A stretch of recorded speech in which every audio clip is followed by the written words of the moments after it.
اعوذ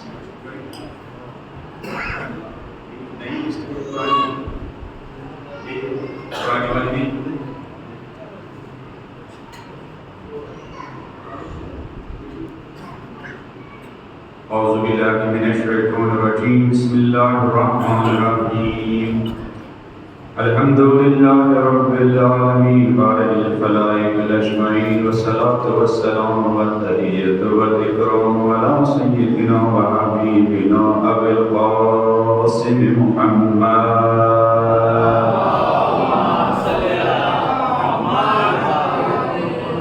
الذي يسعى ليتمم مكارم الأخلاق وإنه لعلى خلق عظيم وعلى أهل بيته الطيبين الطاهرين المعصومين الذين أصطفى الله عنهم عيسى وطهرهم تطهيرا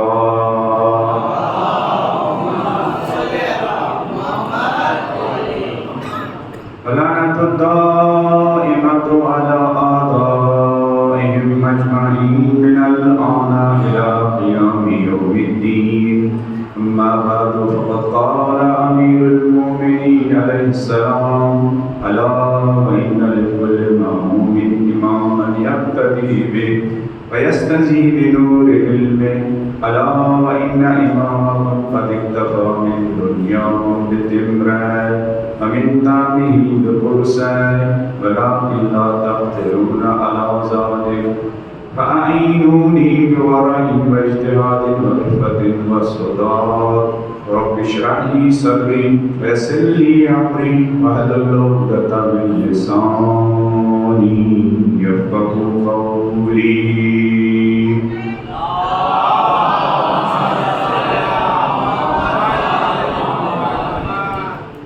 خداوند جلیل آج تک کی آپ کی عبادتوں کو، عزاداری کو، گریہ‌وزاری کو، آپ سب کے رائے حسین میں، محبت حسین میں نظر و نیاز کو اپنی بارگاہ میں قبول فرمائیں اور اس دنیا میں اور آخرت میں اس کا صلہ اور اجر عظیم عطا فرمائیں۔ جن مرحومین نے ہم سب کو فرش عزا پر آنے کی تربیت دی ہے، ان مجالس کی صدقے ان کو کر جنت نصیب فرمائیں۔ محمد و آل محمد کی شفاعت ہم سب کو نصیب فرمائیں۔ جس ماں باپ نے انگلی تھام کر ہاتھ پکڑ کر فرش عزا پر آنے کے آداب اور اخلاق سکھائے، اگر وہ قبروں میں سو رہے ہوں، خدا ان سب کو محمد و آل محمد کے جوار میں جگہ عنایت فرمائیں۔ محمد و آل محمد کی شفاعت ان سب کو نصیب فرمائیں۔ اس فرش عزا پر آ کر جن علماء کا بیان سنا، جن فتوا واعظین ذاکرین کا بیان سنا، اگر وہ فرش عزا اور اس عزاداری کی خدمت گزار اس دنیا سے چلے گئے ہوں، خدا ان سب کو بھی محمد و آل محمد کی شفاعت نصیب فرمائیں۔ جن مرثیہ خانوں کا آج تک مرثیہ سنا، جن نوا خانوں سوز خانوں نو سوز سلام سنا، اور جن مومنین کے ہاتھ پسینے کی کمائی کا پاک و پاکیزہ تبرک نظر و نیاز کھایا، اگر وہ اس دنیا سے چلے گئے ہوں، ان کے اعزا اقربا قریبی رشتہ دار اس دنیا سے چلے گئے ہوں، خدا ان سب کو بھی کربلا والوں کی شفاعت نصیب فرمائیں۔ کربلا والوں کے جوار میں ان سب کو جگہ عنایت فرمائیں۔ نجف سے کربلا ہر سال جو مومنین، عراق کے جوان، عراق کی بہنیں لاکھوں کروڑوں زائروں کی بے لوث خدمت انجام دیتے ہیں، خدا ان سب کے بھی مرحومین کو کربلا جنت نصیب فرمائیں۔ کربلا سے لے کر آج تک رائے حسینی میں اور حسینیت کا پرچم بلند رکھنے کے لیے جنہوں نے خون کے نذرانے پیش کیے، ہمارے زمانے میں جن شہیدوں نے اہل بیت کے مقدس مقامات کی حفاظت کے لیے جان کے نذرانے پیش کیے، جنہوں نے اپنے وطن چھوڑے، جنہوں نے بیوی بچوں کو چھوڑا، جنہوں نے ماں باپ کو چھوڑا، جنہوں نے اپنی نوکریاں اور جاب تک چھوڑی اور بیابانوں کو بسایا، ٹینکوں کے نیچے ان کے بدن پامال ہو گئے، لیکن اہل بیت کے مقدس مقامات کو زمانے کے یزیدیوں کا ہاتھوں اسیر نہیں ہونے دیا۔ ان شہیدوں کے درجات بہت بلند ہیں، ان کا بھی ہماری گردنوں پر بہت حق ہے۔ خدا ایسے تمام شہیدوں کو کربلا کے شہیدوں کے ساتھ محشور فرمائیں، اور ان تمام شہداء کی شفاعت ہم سب کو، ہمارے ماں باپ، ہمارے بیوی بچوں، تمام مومنین و مومنات کو شامل حال فرمائیں۔ اپنے تمام مرحومین کی مغفرت کے لیے، بلندی درجات کے لیے اس منبر پر اس سے پہلے جو علماء بیٹھے ہیں ان سب کے مرحومین کی مغفرت کے لیے، آج تک جو لوگوں نے اس عاشقانہ میں، اس بارگاہ میں نوحہ پڑھا، سوز و سلام پڑھا، جن مومنین، جن مومنات، جن جوانوں نے نظر و نیاز تقسیم کیا، جنہوں نے شرکت کی، ان کے مرحومین کی مغفرت کے لیے، بلندی درجات کے لیے، جنہوں نے یہاں اس شہر میں، اس جگہ یہ عظیم حسینی بارگاہ تعمیر کرنے میں، دان میں، درہم میں، سخن میں کنٹریبیوشن کیا، ان کے مرحومین کی مغفرت کے لیے بھی آپ کے گردن پر جن لوگوں کا حق ہو، مجھ حقیق طالب علم کی گردن پر جن لوگوں کا حق ہے، ان سب کی مغفرت، بلندی درجات، محمد و آل محمد کی شفاعت و سب کو شامل حال ہونے کے لیے سب لوگ بلند آواز میں سورہ حمد اور سورہ قل هو اللہ کی تلاوت کرتے ہیں۔ بسم اللہ الرحمن الرحیم، الحمد للہ رب العالمین، الرحمن الرحیم، مالک یوم الدین، إياك نعبد وإياك نستعين، اهدنا الصراط المستقيم، صراط الذين أنعمت عليهم غير المغضوب عليهم ولا الضالين۔ بسم الله الرحمن الرحيم، قل هو الله أحد الله الصمد لم يلد ولم يولد ولم يكن له كفوا أحد۔ اپنی صحت و سلامتی کے لیے، پوری دنیا کے مومنین و مومنات کی صحت و سلامتی کے لیے، تمام دینوں کی قدس گزاروں کی صحت و سلامتی کے لیے، خصوصاً فرزندان زیادہ حضرت آیت اللہ عظمہ سید علیہ السلام، حضرت آیت اللہ عظمہ سید علی خامنہی، سید مقامت سید حسن نصر اللہ، اور مشرق مغرب جنوب شمال میں جو لوگ جس لباس میں، جس جگہ، جس محاذ پر دین اور مقتدہ ہدایت کی خدمت انجام دے رہے ہیں، ان سب کی صحت سلامتی، تندرستی، کامیابی کے لیے بلند آواز میں صلوات کرتے ہیں۔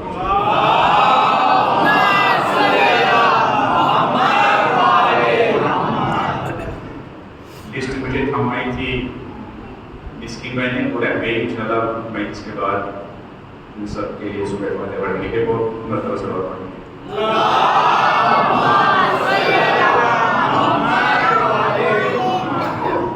امام جعفر صادق علیہ السلام کی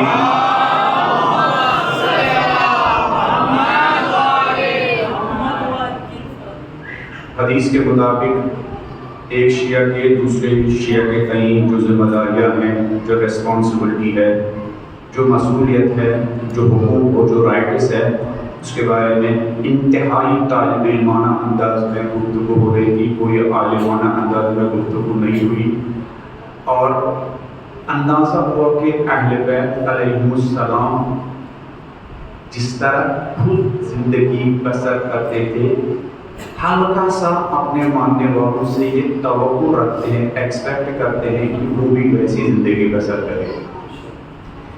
یہ جو مولا امام صادق علیہ السلام مولا ابن حنیس سے کہتے ہیں کہ جو کچھ اپنے لیے پسند کرو وہی دوسروں کے لیے پسند کرو، اگر ہم اس روئی زمین پر ڈھونڈنا چاہیں وہ لوگ جنہوں نے مکمل طور سے ایسی زندگی بسر کی ہے، تو وہ محمد و آل محمد کے علاوہ کوئی نہیں ملے گا، محمد و آل محمد کے علاوہ کوئی نہیں ملے گا۔ تو جو امام جعفر صادق علیہ السلام مولا سے کہتے ہیں، مولا خبردار کسی مومن کی دل آزاری سے بچو۔ اس روئی زمین پر اگر کسی نے، مومن تو دور کی بات، ایک حیوان تو دور کی بات، ایک چونٹی تک کو بھی دل آزاری نہ کی ہو تو وہ محمد و آل محمد ہے۔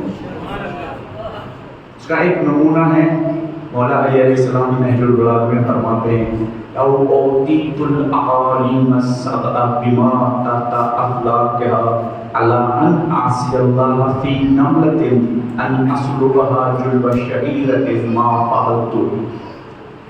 مولا فرماتے ہیں اگر مجھے 7 افلاک اور افلاک کے نیچے جو کچھ ہے وہ عطا کیا جائے اور مجھ سے ایک چھوٹا سا مطالبہ کیا جائے کہ میں خدا کی اتنی معصیت کروں، نافرمانی کروں، ایک چونٹی کے تحت منہ میں جو گیہوں کا چھوٹا سا ٹکڑا ہوتا میں جبرن اور ظلمن وہ چھین لوں، اور اس چھوٹے سے کام کے عوض پورے اخلاق اور اخلاق کے نیچے جو کچھ ہے وہ علی آپ کا تیرا۔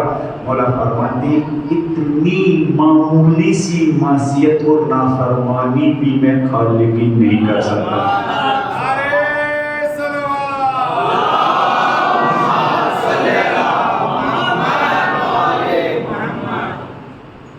اور حقیقت یہ ہے کہ علی اور آل علی نے ایسی ہی زندگی بسر کی۔ میں نے ابھی مجلس اس سے پہلے جو ہماری مجلس تھی مختصر، وہاں بھی اس بات کا ذکر کیا کہ ہمارے زمانے میں سب سے زیادہ انسانی قدروں کا چرچا ہے، انسانی رائٹس کا چرچا ہے، انسانی حقوق کا چرچا ہے، انسانی ویلیوز کا چرچا ہے، لیکن ہمارے زمانے میں سب سے زیادہ انسانی قدروں کو کچلا گیا، انسانی ویلیوز کو پامال کیا گیا، انسانی رائٹس کو چھینا گیا۔ علی اور آل علی انسانی حقوق کے امام ہیں۔ علی اور آل علی انسانی رائٹس پر تقریر کرنے والے نہیں ہیں، انسانی حقوق کے امام کا نام ہے علی، انسانی رائٹس کے امام کا نام ہے فاطمہ، انسانی قدروں کے پاسبان کا نام ہے حسین۔ اگر ہم اس سمت میں جائیں گے تو بات لمبی ہو جائے گی، تو معلّہ سے کہتے ہیں معلّہ خبردار، دوسرا حق جو مومن کا ہے، تمہارا معاشرتی حق، تمہارا اجتماعی حق، تمہارا سماجی حق، ان لوگوں کا جو تمہارے ارد گرد زندگی بسر کرتے ہیں، ان لوگوں کا جو تمہارے ہی ساتھ رکوع کرتے ہیں، سجدہ کرتے ہیں، اللہ اکبر کرتے ہیں، سبحان اللہ کرتے ہیں، تمہارے ساتھ حسین کے غم میں روتے ہیں یا حسین و حسین کرتے ہیں، ایک ہی فرش عزا پر بیٹھتے ہیں، ان لوگوں کا دوسرا حق تمہاری گردن پر، تمہاری شان پر یہ ہے کہ انتجتنب سخط مومن کی ناراضگی سے بچو۔ عرض کیا کہ مومن جس وقت مومن کو ناراض کرتا ہے عرش الہی لرزتا ہے۔ ہم لرزے نہ لرزے، بلکہ ہم تو مومن ہمارے سامنے دل آزاری ہو تو ہم تو خوش ہوتے ہیں، آج تو میں نے اس کا کیا، آج میں نے اس کو سبق سکھایا، آج میں نے اس کو سبق سکھایا، بڑی محفل میں میں نے اس کی آبرو پیزی کی، بڑی محفل میں میں نے اس کی عزت پامال کی، ہم اس پر خوش ہوتے ہیں۔ پھر تیسرا حق مولا فرماتے ہیں کہ اَنْتُبِينَهُ بِنَفْسِكَ وَمَالِكَ وَيَدِكَ وَرِجْلِكَ، اپنے پورے وجود سے اپنے مومن بھائی کے مددگار بنو، تمہاری شناخت یہ ہو، تمہاری آئیڈینٹی یہ ہو کہ یہ اس محلے کا خدمت گزار ہے، آفیسر ہو، نواب ہو، بینک بیلنس بھی بڑا ہو، لیکن اس کی شناخت یہ نہ ہو یہ بڑا پیسہ والا ہے، اس کی شناخت یہ ہو یہ اس محلے کا بڑا خدمت گزار ہے۔ لوگ یہ نہ کہے کہ فلان ابن فلان، اچھا کون؟ جس کا بینک بیلنس بڑا ہے، جس کی کرسی بڑی ہے؟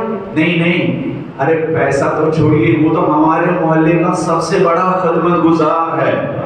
ہمارے محلے میں جب بھی کسی کو حاجت ہوتی ہے وہ بینک کے پاس نہیں جاتا ہے، وہ اس کے دروازے پر بھی نہیں جاتا، سمپل اس کو ایس ایم ایس کرتا ہے اور وہ نوکروں کے ذریعے خود اپنے ہی ہاتھوں اس کا پیسہ لے کر کے اس کے دروازے پر پہنچتا۔ محمد و آل محمد نے ایسے ہی زندگی گزاری، وہ منتظر نہیں بیٹھتے تھے سائل ان کے دروازے پر آئے اور ان کا ہاتھ چومے اور ان کے سامنے چاپلوسی کرے، ان کے سامنے بڑی کیا درخواست لکھے، پھر ان کے تعریفی کرے۔ محمد و آل محمد اگر ان کو پتہ چلتا تھا سائل کو دروازے پر آنے نہیں دیتے تھے، اسی لیے اولاد زہرا میں ہر ایک میں ہمیں یہ ملتا ہے رات کے اندھیرے میں سائل کے دروازے پر جانا۔ یہ کسی ایک امام کی سیرت نہیں تھے، تمام فرزندان زہرا کی یہ سیرت رہی۔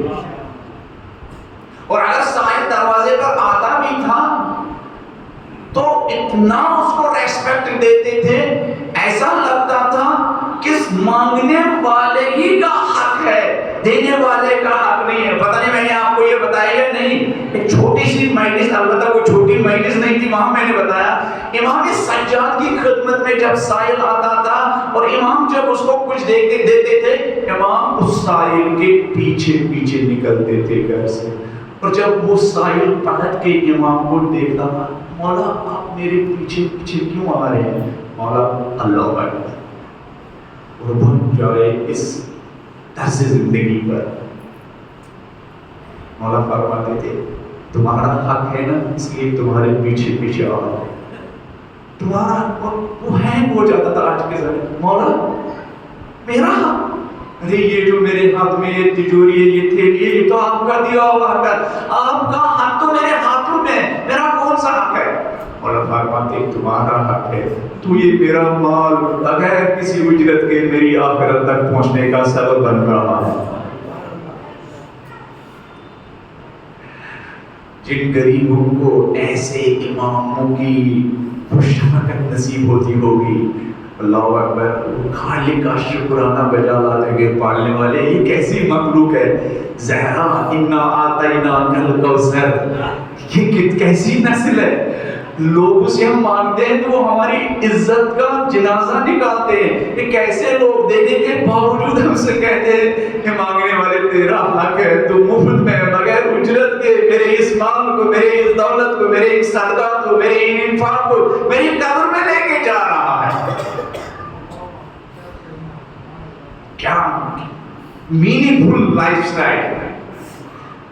اس لیے جس لائف سٹائل میں آج کا انسان گرا ہوا ہے نا، تاریکیوں، ظلمات، ڈارکنیس سے بھرا ہوا لائف سٹائل، انسان کی عزت کو پامال کر کے رکھتے ہیں، تب جا کے بیچارے کو ایک لقمہ دیتے ہیں، ہزاروں کیمرے کے سامنے اس کی عزت کو، آبرو کا جنازہ نکالتے ہیں اور زندگی بھر اس پر منت رکھتے ہیں، احسان جتلاتے ہیں۔ اب یہ نہیں جو اہل بیت، جو وہ نہیں جو اہل بیت کی اس آسمانی توحیدی طرز زندگی سے ناآشنا ہے، وہ لوگ نہیں، وہ لوگ جو بظاہر مجلسوں میں آتے ہیں، اسی کورونا میں یا ہمارے جو ادارے بانٹتے ہیں، پہلے ایک لمبی لسٹ تیار کریں گے دسائلوں کی، پھر ان سے کہیں گے فلاں دن آ جانا، 4-5 کیمرے وہاں لگے ہوئے ہوں گے، پھر جب ان کے ہاتھ میں 1 روپے کی، 10 روپے کی، 100 روپے کی، 1000 روپے کی کٹ بیگ ان کو تھمائیں گے تو 1000 روپے کا کٹ دیتے ہیں، کروڑوں روپے کی عزت چھین لیتے ہیں۔ 1000 روپے کی کیا کٹ دیتے ہیں اور کیمرہ سامنے رکھ کر، اور پھر وہ بھی کہتے ہیں ادھر آ جاؤ، ایسے اس پوائنٹ میں، اس بینر کے سامنے۔ مجھے یاد ہے اسی کورونا میں حکیم طالب علم سے بھی اسی آسمان کے نیچے رہنے والی ایک آرگنائزیشن نے کہا ہم اتنے لاکھ دیں گے مومنین کو یہ کرنے کے لیے، لیکن جس بھی دروازے پر جانا ہوگا وہاں پہلے فوٹو لینا ہوگا۔ میں نے اس وقت اس آرگنائزر سے کہا تھا آپ کی کٹ کی قیمت کیا؟ کہا 2,000 کی۔ میں نے ان سے کہا تھا میرے نبی نے، میرے علی نے، آل علی نے، آل فاطمہ نے ہمیں یہ سمجھایا ہے کہ مومن کی عزت و آبرو تو خانہ کعبہ سے بھی برتر ہے۔ تو 2000 روپے کی کٹ دے رہا اور ہم سے کہہ رہا ہم فوٹو لے کے دروازے پر لے کے، تمہاری اس کٹ کی قیمت 2000 ہے، اس کی عزت کی قیمت خانہ کعبہ سے۔ پتہ نہیں میں نے یہاں حدیث بیان کی ہے نبی کی کہ المومن اعظم درجۃ من الکعبۃ، مومن کی عزت و آبرو خانہ کعبہ سے بھی برتر ہے۔ بلکہ خدا کعبے کی طرف اور حج میں جو چیز انسان کو خدا وہاں سکھاتا ہے وہ کیا چیزیں ہیں؟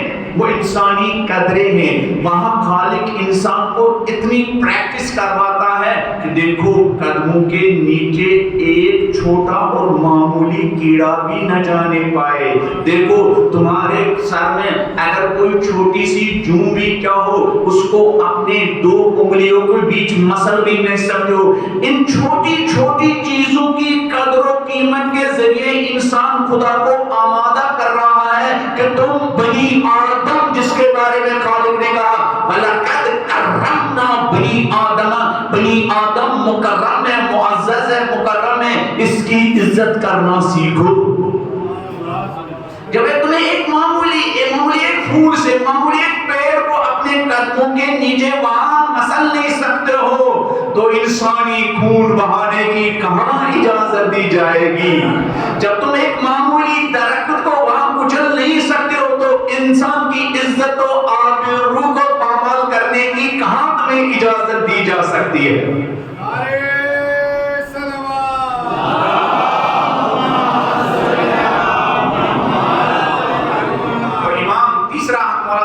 اپنے پورے وجود کے سخت ہے، سخت ہے۔ مولوی صاحب کے لیے کہنا آسان ہے لیکن عمل کرنا مشکل ہے۔ لیکن میں پھر کہتا ہوں اہل بیت علی اور آل علی کی مشکل کشائی اپنے ہی زمانے تک محدود نہیں ہے۔ علی اور آل علی آج بھی مشکل کشائی کے لیے تیار ہے، بشرطے کہ میں اور آپ ان کی مشکل کشائی لینے کے لیے تیار ہوں۔ علی اور آل علی آج بھی مشکل کشائی کے لیے تیار ہے۔ جو انسان چاہتے ہیں ایسی زندگی بسر کر سکتے ہیں۔ موقع ملا تو میں اس کے ایک نمونے آپ کی خدمت میں کیا بیان کروں گا؟ بلند آواز میں ایک سوال پڑھ دیجیے۔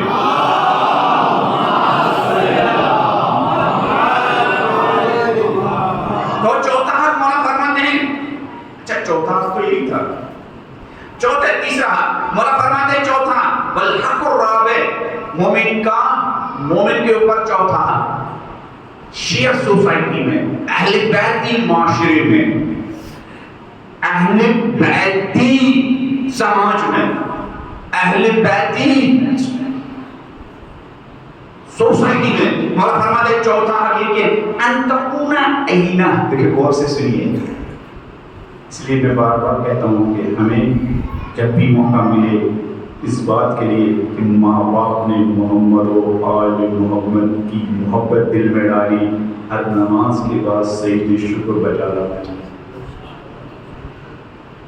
انسان جن رہبروں کا مستحق ہے نا، وہ رہبر و رہنما آپ کو نصیب ہوئے ماں باپ کی تربیت کی تو انسان اس بات کا حقدار ہے علی جیسا اس کا امام ہو۔ انسان کی اس کی اتنی قدر و قیمت ہے کہ محمد و آل محمد اس کے رہبر و رہنما ہو۔ تمہارا فرماتے ہیں والحق الرابع ان تکون عینہ، تمہارا چوتھا حق یہ ہے کہ تم اپنے دینی بھائی کی آنکھ بنو۔ ہماری جسم میں کیا رول نبھاتی ہے؟ آنکھ ہماری جسم میں، ہماری زندگی میں آنکھ کا کیا رول؟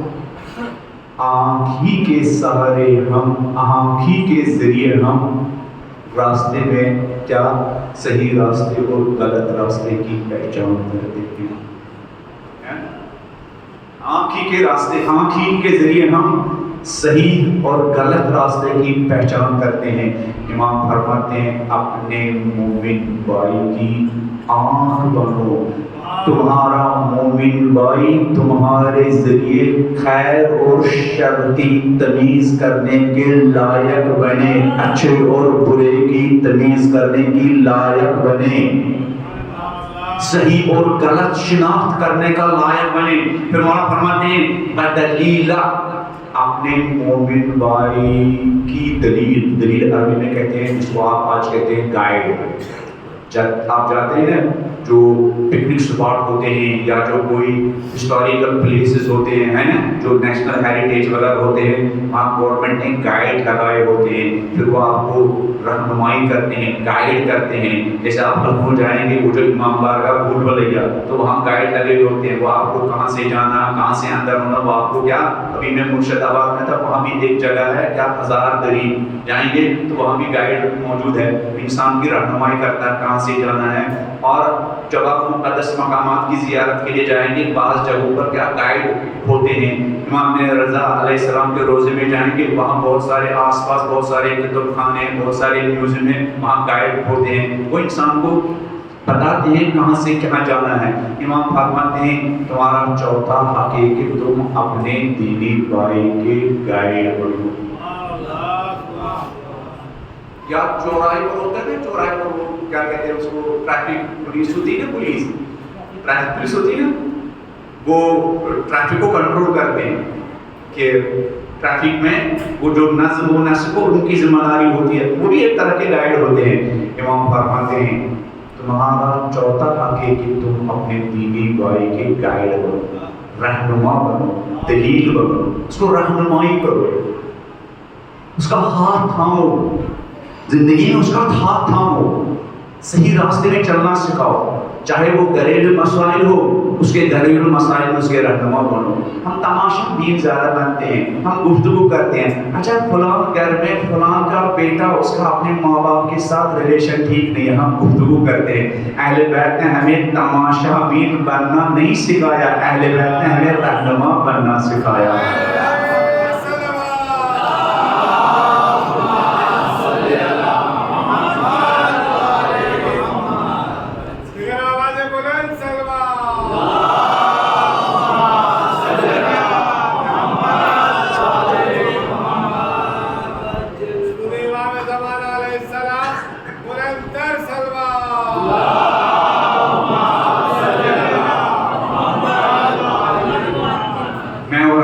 ہماری سمجھ کی یہ حقیقت, ہم تماشا بین ہیں یا غیبت کرنے والے.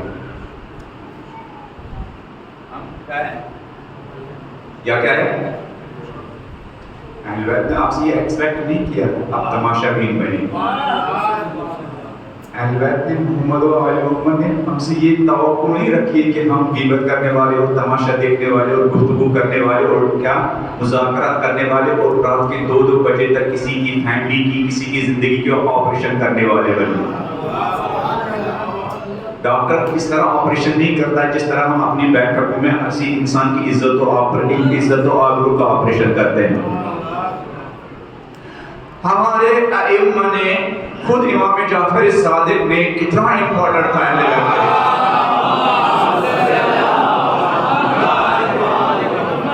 امام جعفر صادق نے اپنے کچھ اصحاب کے ہاتھوں میں پہلے ہی کچھ اماؤنٹ دے کے رکھا ہوتا تھا. کس لیے؟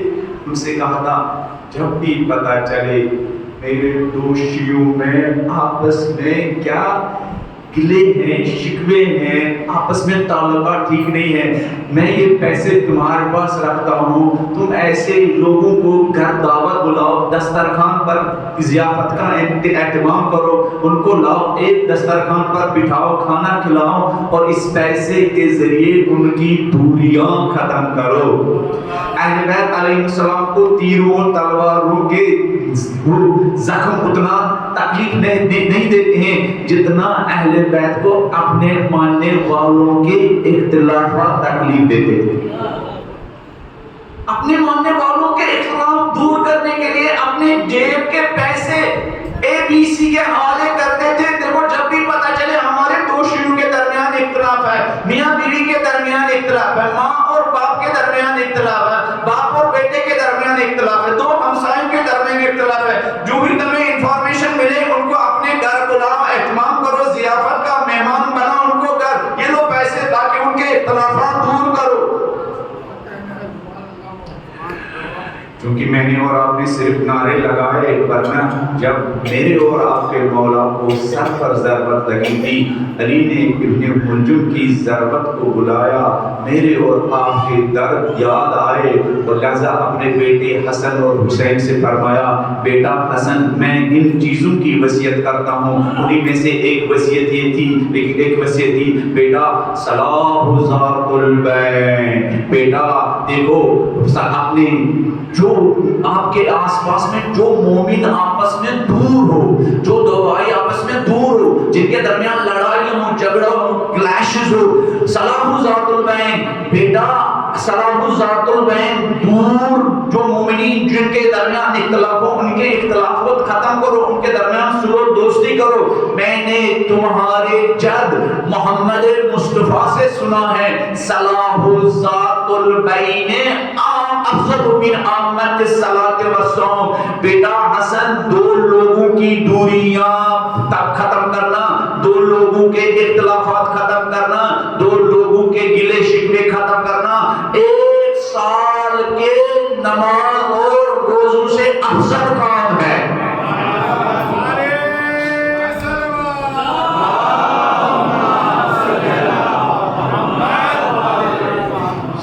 ضربت لگنے کے بعد علی علیہ السلام نے اپنے شیعوں کو 20-25 امپورٹنٹ چیزوں کی وصیت کی.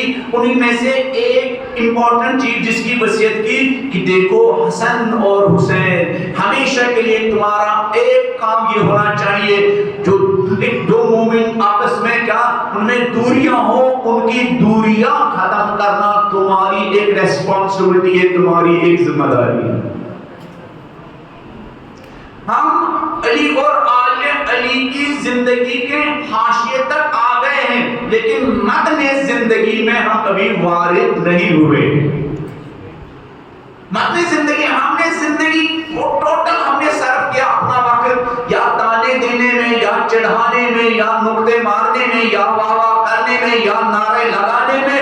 خود ہماری اپنی زندگی انتہائی کھوکھلی زندگی ہے. ہمارے جوانوں کا یہ حال نہ ہوتا اگر ہم نے ان کو حقیقی علی سے آشنا کیا ہوتا. ہمارے گھروں کا یہ حال نہ ہوتا اگر ہم نے حقیقی محمد و آل محمد کی زندگی سے ان کو آشنا کیا ہوتا. ہمارے سوشل ریلیشن اتنے بگڑے ہوئے نہ ہوتے اگر ہم نے محمد و آل محمد کی زندگی سے ان کو آشنا نہ کیا ہوتا. ہمارے جوانوں کے، ہمارے جو ازدواجی مسائل ہیں ہمارے نوجوانوں کے، ابھی میرے مسکین میں بتا رہے تھے، ہم ابھی کل ایک دو میاں بیوی کے درمیان کے جھگڑے ختم کر کے آئے ہیں. ہمارا ٹائم ان کاموں میں ویسٹ ہی نہیں ہوتا اگر ہم نے محمد و آل محمد کی زندگی سے اپنے جوانوں کو، اپنی بہنوں کو، اپنی بیٹیوں کو، آج کی جنریشن کو آشنا کیا ہوتا. اور اس میں ذمہ دار مجھ جیسے طالب علم بھی ہے، ممبر پر بیٹھنے والے بھی ہے، جن کو آپ کے ذائقے کی بڑے فکر ہوتی ہے، اہل بیت کے درد کی فکر نہیں ہوتی ہے.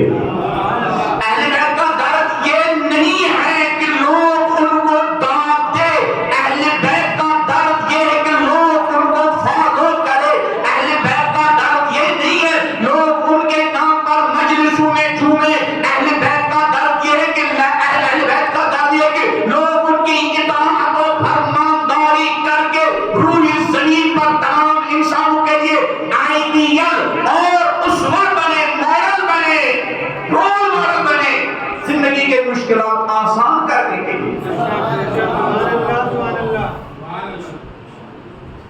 ہم نے یہ مان رکھا ہے کہ اہل بیت کا کچھ اور درد ہے.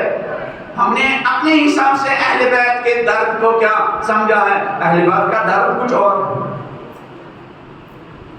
یہاں فرماتے ہیں مولا تیسرا حق یہ ہے کہ تم اپنے دینی بھائی کے رہنما بنو، گائیڈ بنو، رہبر بنو، راستہ دکھانے والے بنو.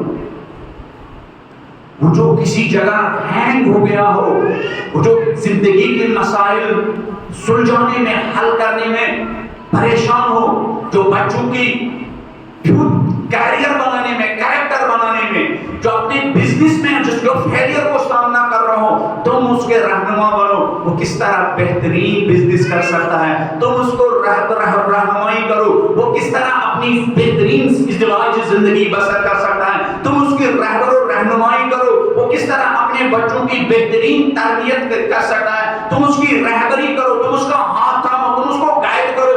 وہ اپنے بچوں کو کس طرح بہترین تعلیم دے سکتا ہے، تم اس کی رہنمائی کرو. وہ کس طرح ایک بہترین انداز میں اپنا گھر بسا سکتا ہے.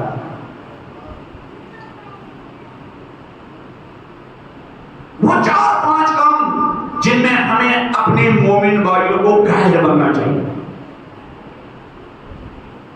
وہ 4-5 کام اگر ہم گنے جن میں ہمیں اپنے مومن بھائیوں کو گائیڈ بننا چاہیے.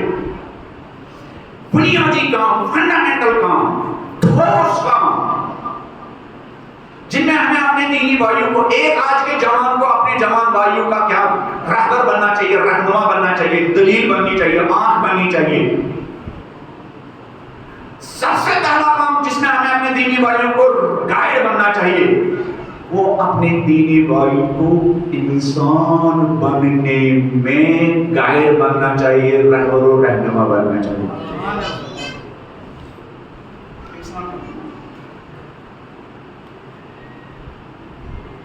کھانا تو سب کھلاتے ہیں، ہمیں کہ ہم انسان بننے میں مدد کریں. مولا جنگ خندق میں جب مقابل لشکر سے لڑنے کے لیے جا رہے تھے یا جنگ خیبر میں، تو نبی مکرم نے مولا علی سے کہا یا علی سنو، مشرکوں اور دین کے دشمنوں سے لڑنے جا رہے ہو، لیکن میں تمہیں بتاتا ہوں کہ اس دین کے دشمنوں سے لڑنے سے بھی زیادہ اہم کام کیا ہے. مولا فرماتے ہیں، مولا سے نبی فرماتے ہیں لَئِن يَهْدِيَ اللَّهُ بِكَ رَجُلًا، علی اگر تمہارے ہاتھوں ایک انسان کی ہدایت ہو جائے، یا علی یاد رکھو جنگ میں جا رہے ہو، تلوار ہاتھ میں ہے، لیکن یہ سمجھ لینا ہمارا اصلی کام کیا جنگ کرنا نہیں ہے، ہمارا اصلی کام لوگوں کی ہدایت اور رہبری اور رہنمائی کرنا ہے.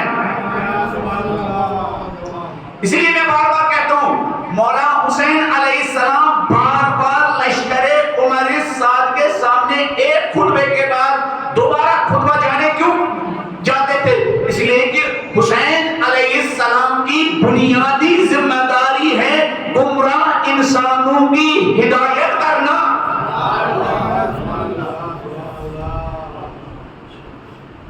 اب اگر آپ وہ کتاب اٹھائیے گا، چھپی بھی ہے، مجھ سے اگر آپ پی ڈی ایف لینا چاہیں تو پی ڈی ایف بھی بھیج دوں گا.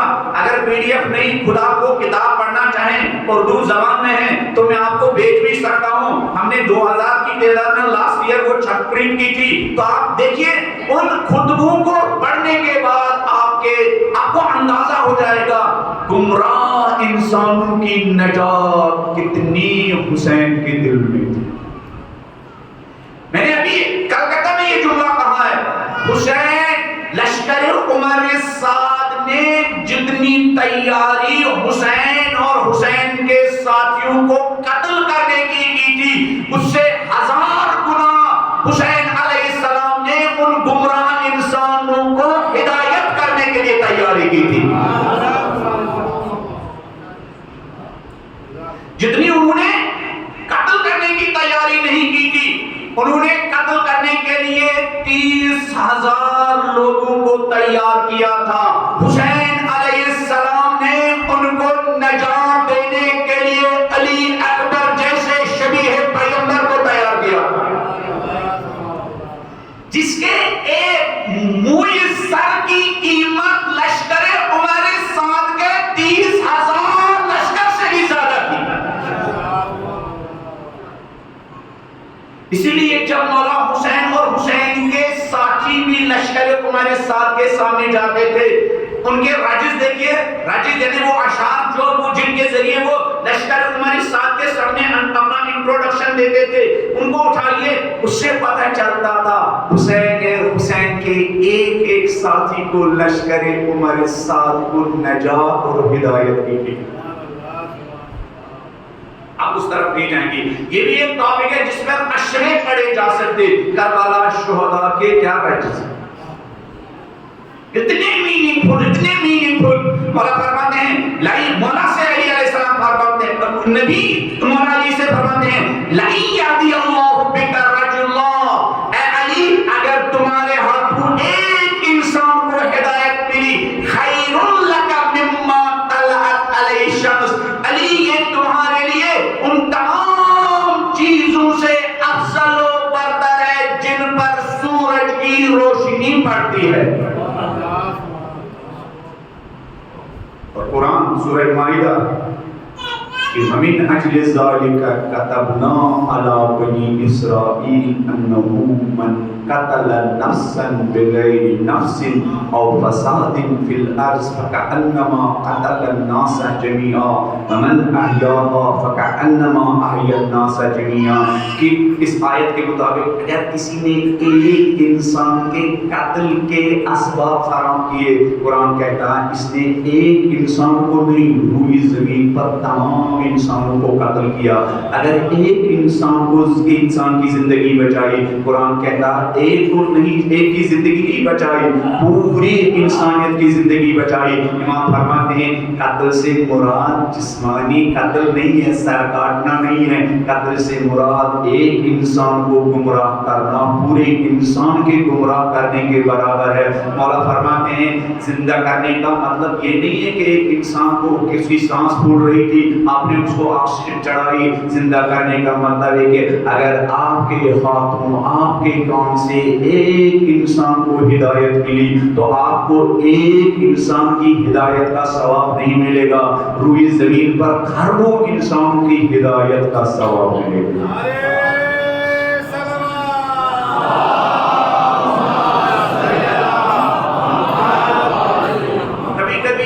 دیکھتے ہیں نا کسی ڈونر نے کیا 5 منزلہ یتیم خانہ بنایا، پھر آپ کو دل میں حسرت پیدا ہوتی ہے کاش میرے پاس بھی پیسے ہوتے، میں بھی ایک 10 منزلہ یتیم خانہ بناتا، میں بھی اتنا بڑا امام بارگاہ بناتا، میں بھی اتنی بڑی مسجد بناتا. اس طرح کا 1000 بلڈنگوں کا بنانے کا اتنا ثواب نہیں ہے جتنا ایک انسان کی ہدایت کا ثواب ہے. پھر آپ کہیں گے مولانا اس کے لیے تو گم جانا ہوگا، مولانا بننا ہوگا. ارے انسانوں کی ہدایت کے لیے گم جاننا ضروری ہے، نبی کا اخلاق اپنانا ضروری ہے.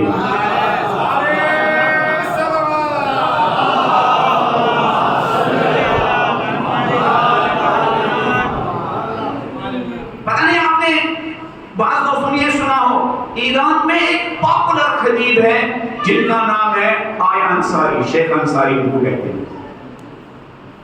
رہبر المعظم کے اس امام بارگاہ میں بھی جو مجالس ہوتی ہے وہ بھی وہاں پڑھتے ہیں. بہت پاپولر، بہت میری طرح چلاتے ہیں، بہت ایران میں بلکہ روئی زمین پر سب سے دھیمی آواز میں خطاب کرنے والے خطیب ہے. بہت نرم آواز، بالکل دھیمی آواز، بہت پاپولر. ان کا کہنا ہے جو مومن بھائی مولا فرماتے دیکھو مؤلف چوتھا حقیق ہے اپنی دینی بھائی کی گائیڈ بنو، تماشا بین مت بنو، غیبت کرنے والے مت بنو.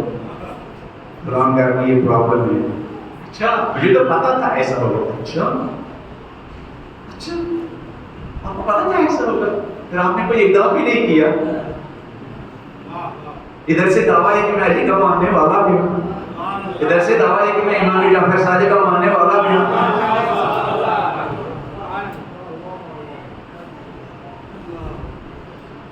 آپ کو پتا تھا فلان فیملی کا بچہ وہ بیچارہ ڈرگس کر رہا ہے، آپ کو پتا تھا؟ آپ نے اس جوان کو بچانے کی کوشش نہیں کی تھی، آپ نے کوشش بھی کی. پھر آپ نے گھر والوں کو کیا سمجھا؟ آپ کو پتا تھا؟ آپ نے سوشل میڈیا پر دیکھا تھا ایک فیملی کے بچوں اور بچیوں کے اخبار، اور آپ گھبرائے بھی نہیں بلکہ آپ نے اسکرین شیٹ اپنے موبائل میں سیو کر کے رکھا، کبھی اگر ان کو بے عزت کرنا ہو تو میں اس کو استعمال کروں گا. اور آپ کے دل میں درد بھی پیدا نہیں ہوا. اور پھر آپ کہتے ہیں کہ لبیک یا حسین. لبیک یا حسین کیا مطلب ہے؟ لبیک یا حسین یعنی مولا جس طرح گمراہ انسانوں کی نجات کا درد آپ کے سینے میں تھا، مولا لبیک اس درد پر میں بھی اپنے سینے میں گمراہ انسانوں کی نجات کے لیے آپ کی طرح تڑپوں گا. مولا لبیک یا حسین، حسین لبیک اس ادا پر آپ بار بار لشکر عمر ساتھ پر حجت تمام کر رہے تھے. مولا مجھے یہ ادا کتنی پسند ہے، میں اس ادا پر لبیک کہتا ہوں. مولا اس ادا پر لبیک. آپ اپنے بچوں کے لیے پانی مانگنے کے بجائے ان گمراہ انسانوں کی نجات کے بارے میں فکر مند تھے. مولا آپ اس ادا پر لبیک، اس وقت پر لبیک، اس زبان پر لبیک. مولا مجھے یہ ادا پسند ہے، میں یہاں وہ پل میں اس امام بارگاہ میں اس ادا کا لبیک کہتا ہوں. یہ شیخ انصاری کہتے ہیں کہ میں ایک میکینک کو جانتا ہوں. کس کو؟ ولی صاحب کو نہیں, خطیب اعظم کو نہیں,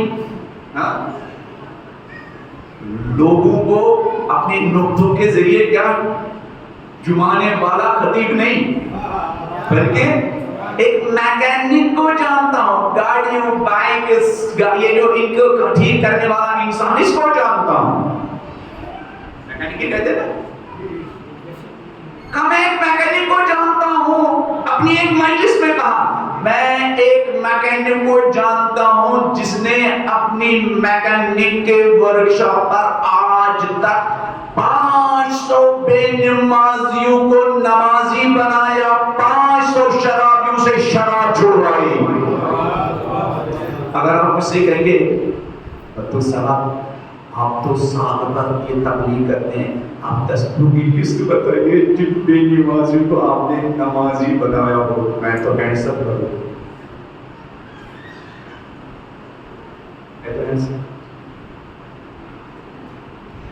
شیخ انصاری کہتے ہیں ایک میکینک کو جانتا ہوں کہ تہران میں جس نے 500 بے نمازیوں کو نمازی بنایا. دلیل گائے میکینک کون سا کام کر رہا, وہی کام جو امام جعفر صادق علیہ السلام کہتے ہیں اپنے دینی بھائی کے گائیڈ بنو, اس کا ہاتھ تھامو, اس کی رہنمائی کرو, گمراہی سے نکلنے میں اس کی رہنمائی کرو, تاریکی سے نکلنے میں اس کی گائیڈ کرو, تاریکی سے نکلنے میں اس کو راستہ دکھاؤ. یہ آیت اللہ انصاری کہتے ہیں کیسے مولوی صاحب کی طرح مجلس پڑھتے تھے, ذرا بیٹھو, ایسے نہیں.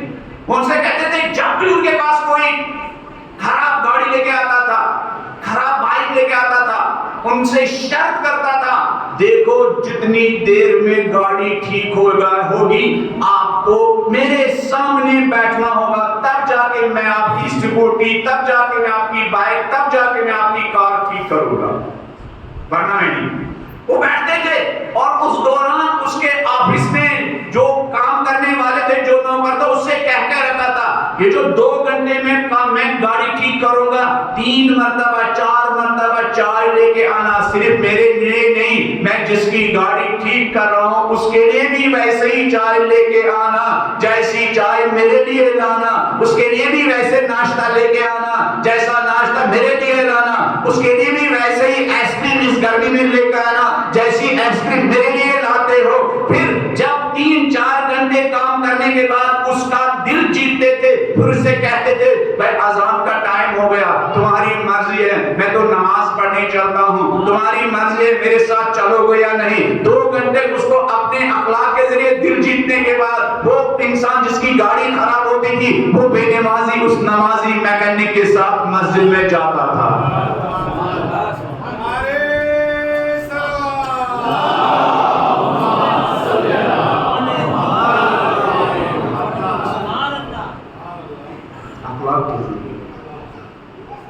اب انسان کو بنائیے, انسان جس نے 1 منزلہ 2 منزلہ 3 منزلہ یتیم خانہ بنایا, اس کو 3 منزلہ یتیم خانہ بنانے کا ثواب ملا. اگر آپ نے اپنے اچھے اخلاق کے ذریعے ایک انسان کو گمراہی سے نکلنے کا راستہ دکھایا, آپ کو ایک قرآن کہتا ہے, سورہ مائدہ کہتا ہے ایک انسان کو ٹھیک کرنے کا ثواب نہیں ملے گا. قرآن کہتا ہے وَمَنْ أَحْيَاهَا فَكَأَنَّمَا أَحْيَا النَّاسَ جَمِيعًا, جس نے ایک کو ٹھیک کیا اس کے نام اعمال میں تمام انسانوں کو ٹھیک کرنے کا ثواب ملے گا. کل جب آپ کے ہاتھ میں نام اعمال دیا جائے گا, اس سے لکھا جائے گا اس نے تو پورے روئی زمین پر 2023 میں کھربوں انسانوں کو کیا نجات دی تھی. پھر آپ کہیں گے پالنے والے تیرے فرشتوں سے حساب کرنے میں گڑبڑ ہوئی ہے, آپ یہ ذرا یہ نام اعمال ادھر لے کے جائیے گا, ان سے ٹھیک کروائیے گا. ہاں کہیں گے کیوں؟ ہاں میں نے تو اپنے محلے میں ایک انسان کو ٹھیک کیا, بڑی مشکل سے اہل بیت کی بارگاہ میں روتے روتے, مجلس میں روتے روتے آنسو بہانے کے بعد میں خدا سے دعا مانگتا تھا, پالنے والے میرا فلاں ہمسایہ بگڑا ہوا, میری مدد کیجیے, میں اس کو ٹھیک کروں, اس کی پریشان ماں کو سکون ملے, اس کے پریشان اور بوڑھے ماں کو سکون ملے. ایک کو میں نے ٹھیک کیا, یہاں تو لکھا تھا کروڑوں. تو پھر ایسے لوگوں کو قرآن کی یہ آیت دکھائی جائے گی, ہاں تم نے تو ایک ہی کو ٹھیک کیا, لیکن خالق نے پہلے ہی اعلان کر کے رکھا تھا ایک کو ٹھیک کرنے کا ثواب ایک نہیں پوری انسانیت کو ٹھیک کے برابر کر دکھا جائے گا. اور پھر ایسے ہی دین کو کہتے ہیں لوگ یہ کیا علیہ باللہ دہشت گردی کرتی, جہاں ایک کو قتل کرنا پوری انسانیت کے قتل کرنے کے برابر, ایک کو گمراہ کرنا پوری انسانیت کو گمراہ کرنے کے برابر, جہاں ایک کو کیا زندہ کرنا پوری انسان کو زندہ کرنے کے برابر, ایک کو ہدایت یافتہ بنانا پوری انسانیت کو ہدایت یافتہ بنانے کے برابر. اور مجلس کے ذریعے یہ کام آسان ہے. اب بات سے بات نکلی, 20 منٹ میرے پاس بچے ہیں, بلند آواز میں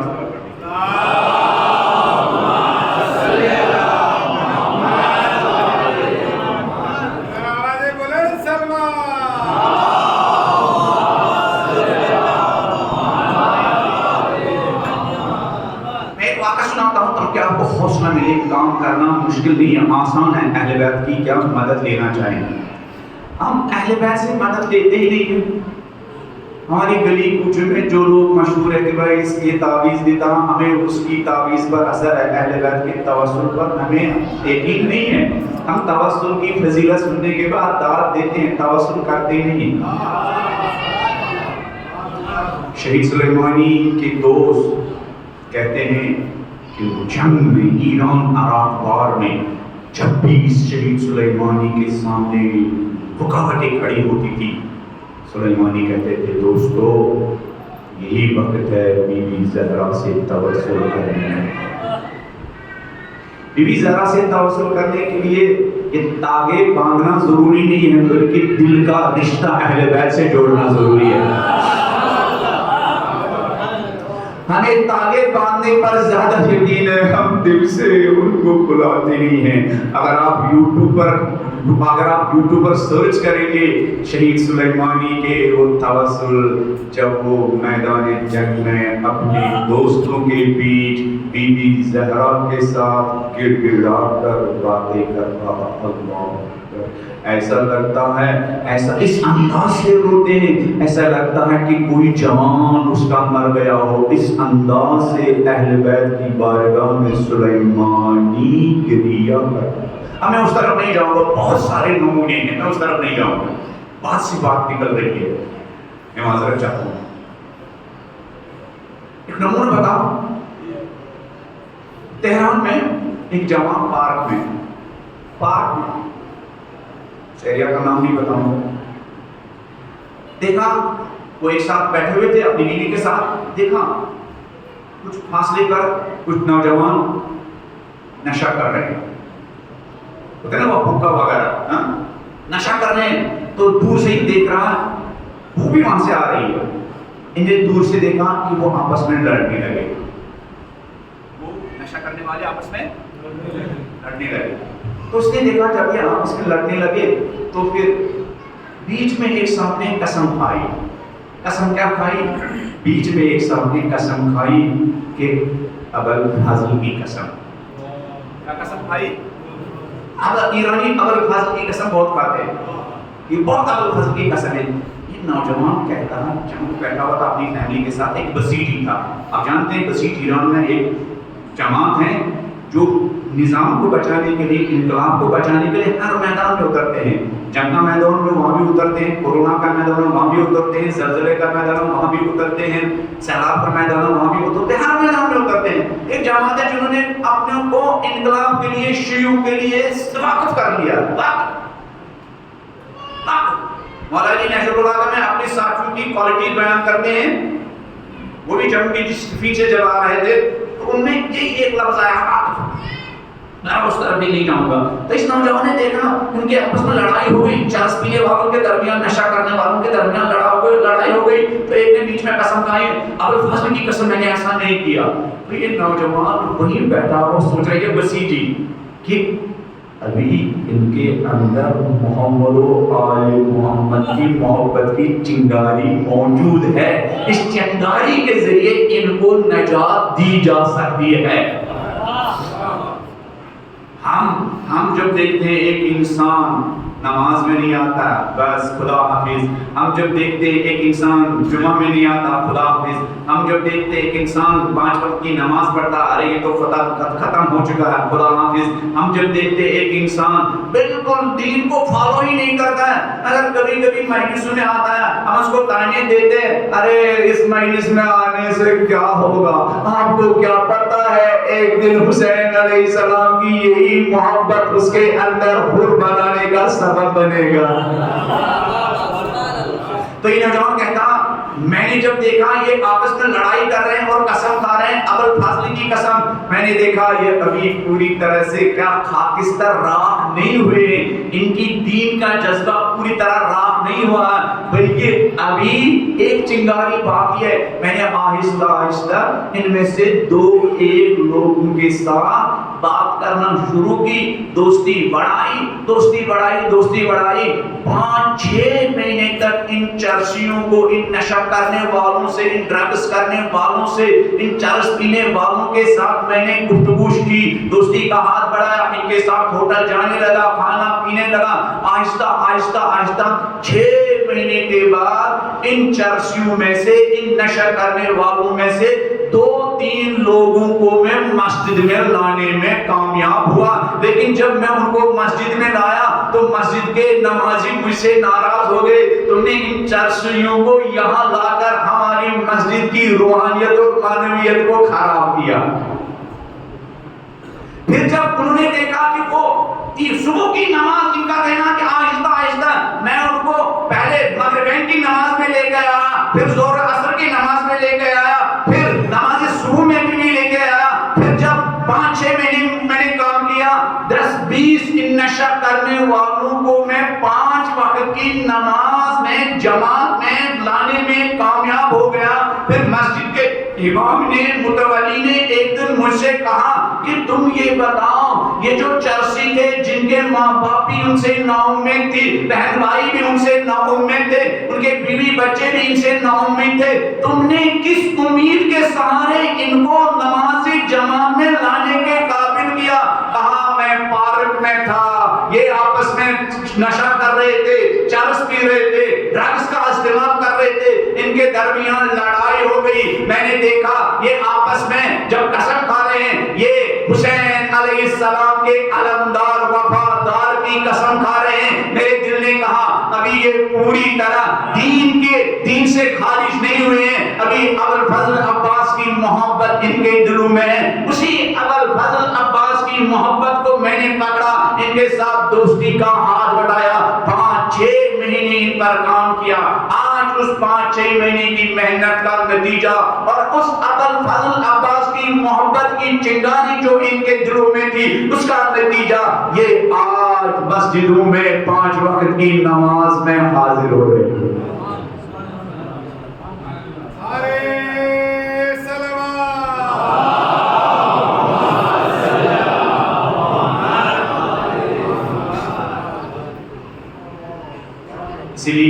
اسی لیے استاد پناہیان کہتے ہیں کہ دیکھو خبردار, مولویوں سے کہتے ہیں, مجھے سے تعلیموں سے کہتے ہیں خبردار, بانیان مجالس سے کہتے ہیں, انجمنوں سے کہتے ہیں, دیکھو تمہارا بیان, تمہاری مجلس, تمہاری ادا, تمہارا اخلاق کہیں ایسا نہ ہو وہ انسان جو محرم و سفر میں حر بن سکتا تھا, تمہارے اس بیان کی وجہ سے وہ حر بننے سے محروم رہ جائے.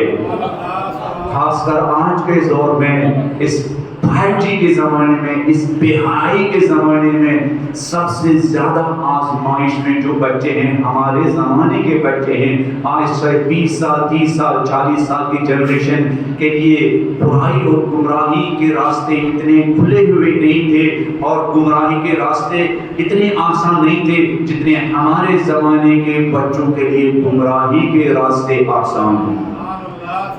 ہمارے نوجوانوں کے لیے گمراہی کے راستے کتنے آسان ہیں, تو ہماری ذمہ داری بہت بڑی ہے. ایک اور نمونہ آپ کی خدمت میں بیان کرتا ہوں اور آپ کی زحمت تمام کرتا ہوں. رہبر معظم کے بارے میں آپ نے سنا ہوگا کہ ان کے وہ اکثر ٹریکنگ پر جاتے ہیں, پہاڑ پر چڑھتے ہیں. ہمارے مہاراجے میں سے جو ہر فیلڈ میں کیا ہر فن مولا ہے وہ یہی فرزند زہرا. ہر فن مولا, دنیا بھر کے پولیٹیشنز آئیں گے, ان کے درمیان اسلامک پولیٹکس پر اس انداز سے گفتگو کرتے ہیں کہ دنیا کے لوگ کیا ہمیشہ انداز ہے. دیکھو دنیا بھر کے لوگوں نے ایران کے سیاسی نظام کو ختم کرنے کی کوشش کی. ان تمام پولیٹکس کے کھلاڑیوں نے تمام محنت کو ضائع اور رائگان کرنے والوں کے مقابلے میں کون کھڑا تھا؟ یہی فرزند زہرا, جس نے اہل بیت سے سیکھا سیاست کے میدان میں کیسے ڈٹا جاتا ہے. یہ اور بات ہے اپنے نہیں سمجھے لیکن دشمن ان کی مہارت کے سامنے کا ہینڈس اپ کرتے ہیں. ہر میدان میں ان کے دوستوں کا کہنا ہے یہ ہفتے میں 1-2 دن ٹریکنگ پر جاتے ہیں اور اس انداز سے پہاڑوں پر چڑھتے ہیں. جو ان کے ساتھ رحیم صفی ایران کی IRGC کا ایک زمانے میں چیف کمانڈر تھے, ان کا کہنا ہے جب آپ پہاڑ پر چڑھتے ہیں میں جو فوجی انسان ہوں میں اتنا تیز نہیں چل پاتا ہوں جتنا یہ فرزند تک کے دور مجھ نہیں چلتا ہے. گھروں میں اس طرح کے لوگوں کے فوٹو لگانا بہت چھوٹا اور آسان کام ہے. کبھی کبھی ہمیں ورزش کے میدان میں ان کو فالو کرنا چاہیے. ہمارے جو بچے اس وقت ڈرگس کی طرف جا رہے ہیں, نشے کی طرف جا رہے ہیں, ادھر ادھر غلط ریلیشن کی طرف جا رہے ہیں, ان کے لیے ضروری ہے وہ جم جایا کرے. مسکین بھائی کی ایک ذمہ داری ہے یہ کہ وہ کچھ ایسا انتظام کرے کہ یہاں اسی امام باغ کے اوپر بچوں کے لیے کیا اپنی ورزش کرنے کے لیے جم کے لیے کچھ فیسلٹیز ہو. ایران میں اب ایسی مسجدیں بن رہی ہے جن کے بیسمنٹ میں نوجوانوں کی ایکسرسائز کے لیے باقاعدہ ساری سویدھا ساری فیسلٹی فراہم کی گئی ہے. محراب, یہ مسجد اس کو محراب کہتے ہیں, جنگ کی جگہ, صرف گولیوں سے نہیں, جس جنگ کے ذریعے جس کلچرل وار کے ذریعے ہمارے نوجوانوں کو تباہ کیا جا رہا ہے اس کلچرل وار کا کاؤنٹر بھی مسجد اور امام بارگاہ ہی میں کرنا ہے. اس کلچرل وار کا کاؤنٹر بھی, جہالت کا مقابلہ بھی امام بارگاہ میں ہونا چاہیے. ہمارا امام بارگاہ ایام آزاد کے ہر زمانے میں کیا کوچنگ سینٹر میں تبدیل ہونا چاہیے, ٹیوشن سینٹر میں تبدیل ہونا چاہیے. اور اقتصادی جو جنگ ہے اس کے میدان میں بھی ہمارے امام بارگاہوں میں سال بھر کے لیے اتنا راشن ہونا چاہیے, اتنے کپڑے ہونے چاہیے. جو ہمارے گھروں میں اتنے ہمارے نوجوانوں کے کپڑے ہیں, اگر 20 سال تک ہم کپڑے کبھی خریدے تب بھی ہمارے نوجوانوں کو نیا خریدنے کی ضرورت نہیں ہے. ذرا علی کے انداز میں, علی کے ماننے والوں کے لیے اس میں سے 5-6 مسکین بھائی کے حوالے کرو. یہاں اتنی زیادہ فیسلٹیز میسر ہو, یہاں اناج بھی ہو, یہاں تیل بھی ہو, یہاں چاول بھی ہو, یہاں اسٹیشنری بھی ہو, یہاں کپڑے بھی ہو. سال بھر جب بھی کسی محلے میں رہنے والے کو پتا چلے فلاں گھر میں مشکل ہے, یہاں ایک کال کرے, یہاں سے رات کے اندھیرے میں اس کی ضرورت جانی چاہیے. مشکل کشا کا نام سن کر صرف نعرے لگاؤ, مشکل کشا کا نام سن کر مشکل کشائی کا جذبہ اپنے اندر پیدا کرو. اپنے زمانے کے مشکل کشا بناؤ, اپنے مومن کے مشکل کشا بناؤ, اپنے سوسائٹی کے مشکل کشا بنو, اپنے معاشرے کے مشکل کشا بنو.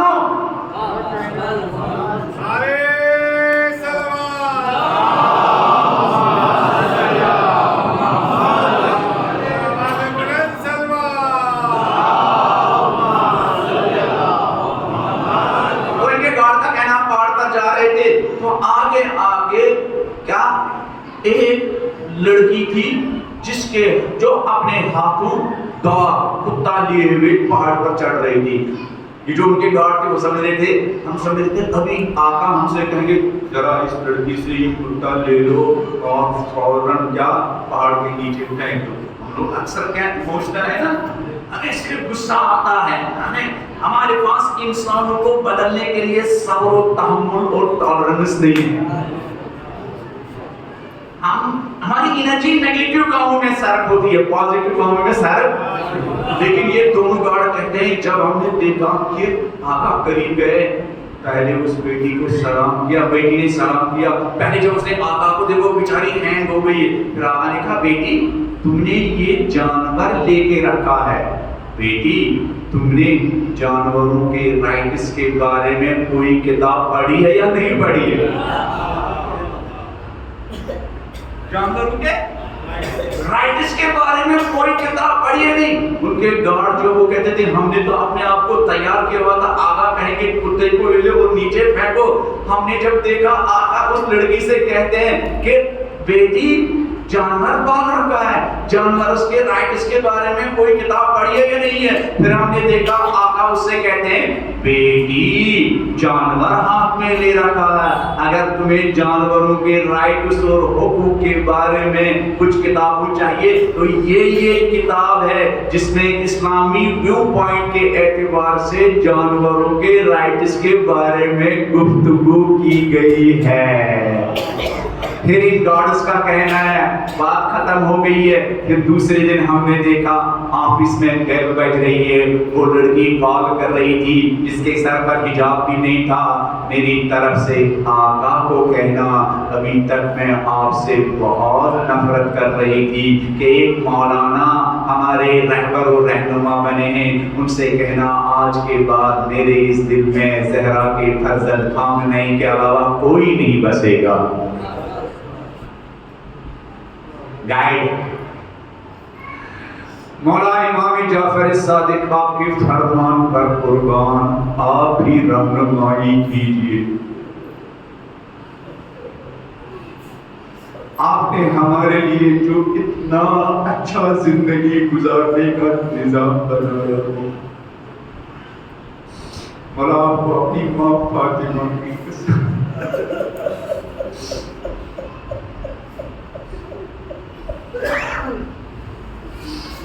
مولا ہم کمزوروں پر رحم کیجیے.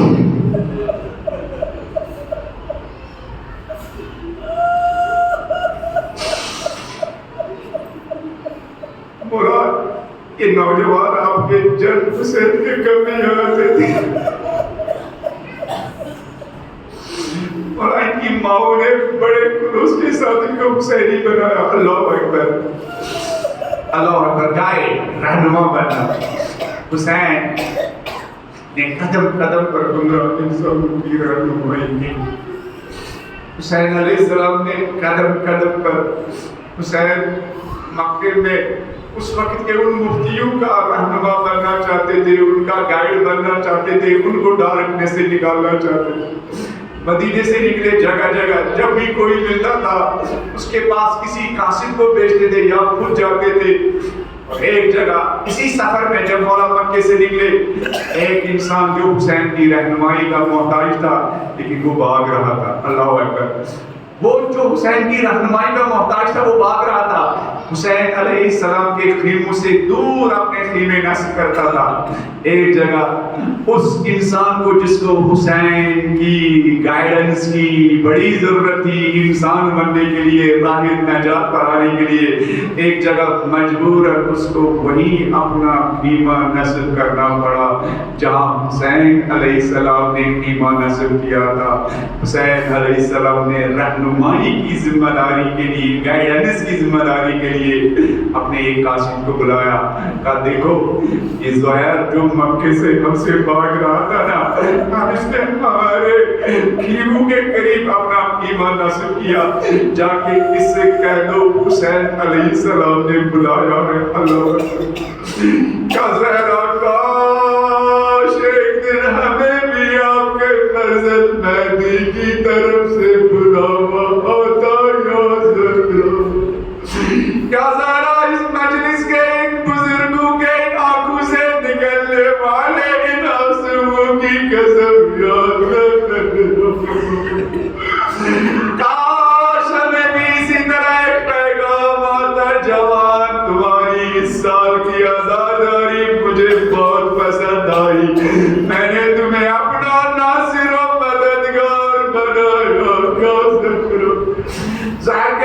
حسین کا قاصد پہنچا. زہر بھی بچوں کے ساتھ خیمے میں غلام کے ساتھ کھانا کھا رہا تھا. جب مولا کا پیغام آیا زہر حسین بلا رہے ہیں, ایک مرتبہ جو ہاتھ میں لقمہ تھا وہ ایسے ہی ہاتھ میں رکھا رہ گیا.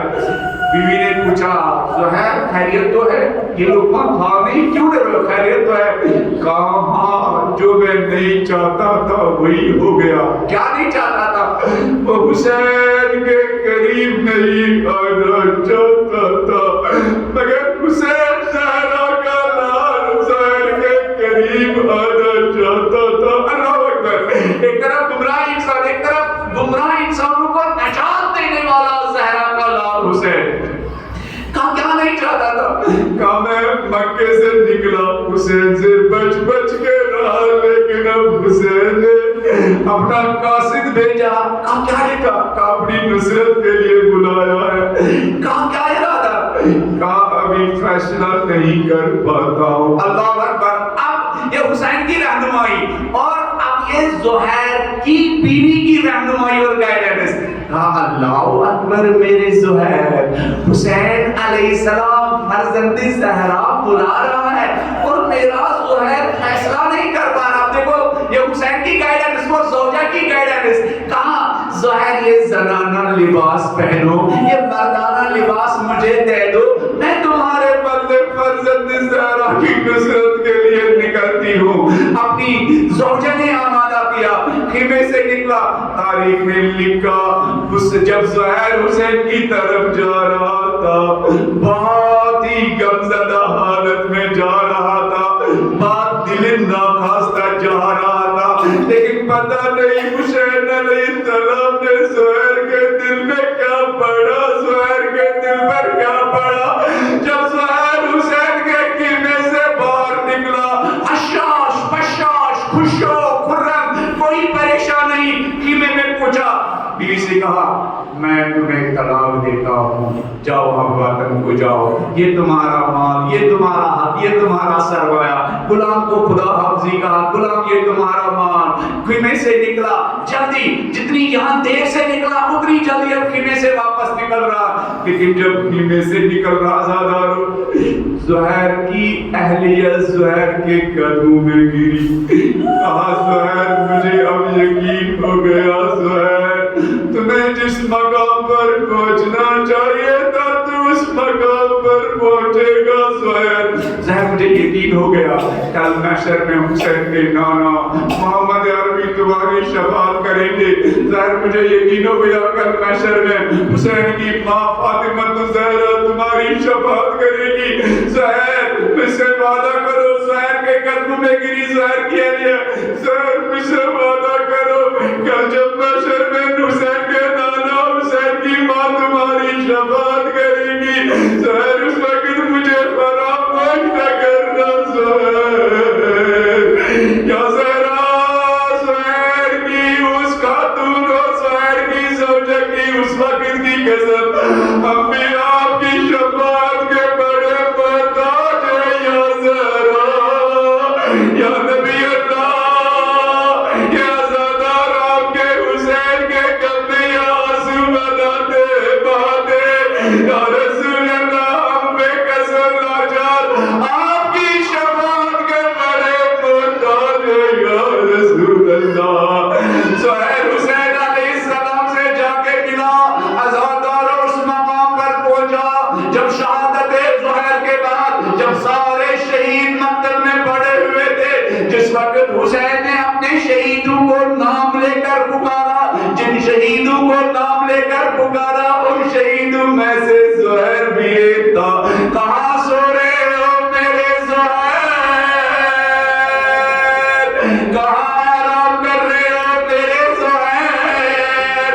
واقعی کربلا کے بعد جب زہیر کی اہلیہ کو یہ خبر ملی کہ حسین اور حسین کے سارے ساتھی شہید ہو گئے, شہید مرتضیٰ مطہری نقل کرتے ہیں ایک مرتبہ زہیر کی اہلیہ نے زہیر کے غلام کو بلایا اور ایک کفن زہیر کے غلام کے ہاتھ میں تھمایا اور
وسيعلم الذين ظلموا أي منقلب ينقلبون إنا لله وإنا إليه راجعون. پڑھنے والے ان پاک جوانوں کی پاک آنکھوں سے بہنے والے ان آنسوں کی قسم، پڑھنے والے اس مجلس میں ان بزرگوں کی آنکھوں سے بہنے والے ان آنسوں کی قسم، پڑھنے والے جن ماؤں نے جس باپ نے فرش اعضا پر آنے کی تربیت دی، آداب سکھائے، پڑھنے والے اگر ایسی مائیں کا سگر سے باپ قبر میں سو رہے ہوں، پڑھنے والے ان سب کو مولا حسین کے شہیدوں کی شفاعت نصیب فرما. پالنے والے کربلا کے شہیدوں نے جس طرح اپنے وقت کے امام کی نصرت اور وفاداری کا حق ادا کیا، پالنے والے ہم سب کو امام زمانہ کا وفادار شیعہ بننے کی توفیق عطا فرما. پالنے والے جس طرح حسین کے ساتھیوں نے انسانوں کی ہدایت کا حق ادا کیا، پالنے والے ایسا اخلاق جس کے ذریعے ہم انسانوں کی ہدایت کا حق ادا کر سکے، پالنے والے ایسا اخلاق اپنانے کی توفیق عطا فرما. پالنے والے کربلا کے شہیدوں نے جو کچھ ان کے پاس تھا پالنے والے امام کے راستے میں خرچ کیا، پالنے والے ہم سب کو اپنی زندگیاں امام زمانہ کے راستے میں خرچ کرنے کی توفیق عطا فرما. پالنے والے کربلا کے شہیدوں کی زندگی کا خریدار زہرا کا تشنہ لب حسین تھا، پالنے والے ہم سب کو ایسی زندگیاں جس کا خریدار امام زمانہ بنے، ایسی زندگی بسر کرنے کی توفیق عطا فرما. پالنے والے ایسی جوانی جو امام زمانہ کے کام آئے، ایسی جوانی بسر کرنے کی توفیق عطا فرما. پالنے والے ایسا مال جو امام زمانہ کے کام آئے، پالنے والے ایسا مال کمانے کی توفیق عطا فرما. پالنے والے ایسے بچے جن کے ہاتھوں میں امام زمانہ کا علم ہو، ایسے بچوں کی تربیت کرنے کی توفیق عطا فرما. پالنے والے ایسے دوست جو ہمارا ہاتھ تھام کر ہمیں امام زمانہ کے راستے پر چلنا سکھائے، ایسے دوست ہم سب کو نصیب فرما. پالنے والے ہمارے گھروں میں جو پریشانیاں ہیں، پالنے والے اہل بیت کے سر کے ان پریشانیوں کو دور فرما. پالنے والے ابھی ایک پریشان حال مومن حکیم طالب علم کے پاس آیا تھا التماس کے لیے، پالنے والے اس مومن، اس پریشان مومن اور مشرق مغرب جنوب شمال میں جتنے بھی علی کے چاہنے والے پریشان ہیں، پالنے والے ہم سب کی پریشانیوں کو دور فرما. پالنے والے جو حاجت مند ہیں ان کی حاجت روا فرما.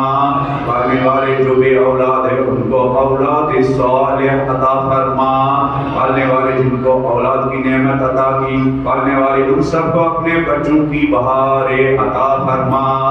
پالنے والے ہماری زندگی میں جن لوگوں کا حق ہے، پالنے والے اگر وہ قبروں میں سو رہے ہیں، پالنے والے ان سب کو محمد و آل محمد کی شفاعت نصیب فرما.